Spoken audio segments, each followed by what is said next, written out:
Une pompe à chaleur RO, c'est une pompe à chaleur qui absorbe de l'air extérieur à la maison, qui en extrait de la chaleur grâce au compresseur électrique, qui la concentre pour faire de l'eau de chauffage. Et la partie extérieure de l'installation peut faire du bruit. Et actuellement, il y a des demandes de permis de construire qui sont nécessaires pour le faire. Ça dure environ 6 semaines. C'est une grosse paperasse chez le demandeur et c'est une grosse paperasse chez les services de l'État public, enfin les services publics communaux ou cantonaux. Le fait est que maintenant, ces machines ont fait d'énormes progrès.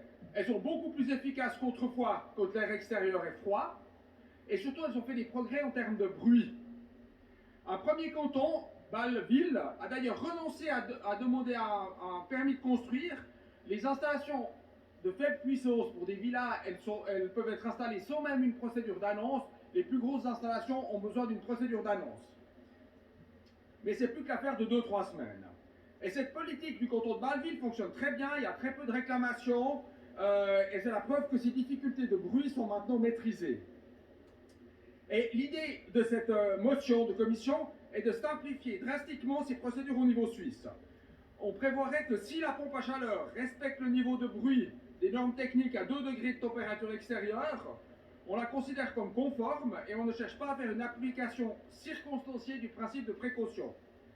Le principe de précaution serait considéré comme respecté dès lors que l'installation respecte les normes.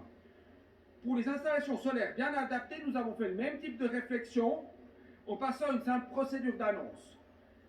Mesdames et messieurs, pour réussir la transition énergétique, il faut investir dans la force de travail, dans le montage des installations, en faisant confiance à l'éthique professionnelle des installateurs et limiter le temps consacré à remplir de la paperasse.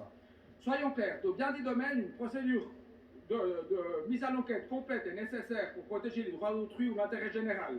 Mais là où on peut simplifier, la Commission estime qu'il faut simplifier. Une minorité craint un affaiblissement de la protection contre le bruit et un affaiblissement du principe de précaution. Sur le bruit, on ne peut pas exclure à 100% qu'il y ait parfois une installation à laquelle il faille faire des retouches en la mettant en conformité. Mais la pratique montre que c'est très rare. Sur le principe de précaution, la Commission ne souhaite pas l'affaiblir, mais elle souhaite que pour les appareils dont la technologie a progressé, on fasse une application simplifiée et forfaitaire. Et si nécessaire, si vous acceptez cette motion, le Conseil des États pourra encore, éventuellement, en affiner ou en préciser le texte. Cette motion a été acceptée par 18 voix contre 3, avec 3 abstentions. Au nom de la Commission, je vous recommande donc de l'accepter.